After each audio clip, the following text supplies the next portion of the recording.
بسم اللہ الرحمن الرحیم۔ ناظرین گرامی، راستے کے 5 حقوق۔ حضرت ابو سعید خدری رضی اللہ عنہ سے روایت ہے کہ نبی کریم صلی اللہ علیہ وسلم نے ارشاد فرمایا، راستوں میں بیٹھنے سے اجتناب کرو۔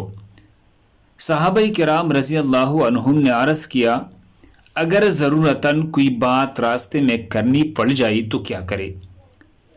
آپ صلی اللہ علیہ وسلم نے فرمایا، اگر کسی ضرورت سے راستے میں بیٹھنا ہی پڑ جائے تو پھر راستے کا حق ادا کرو۔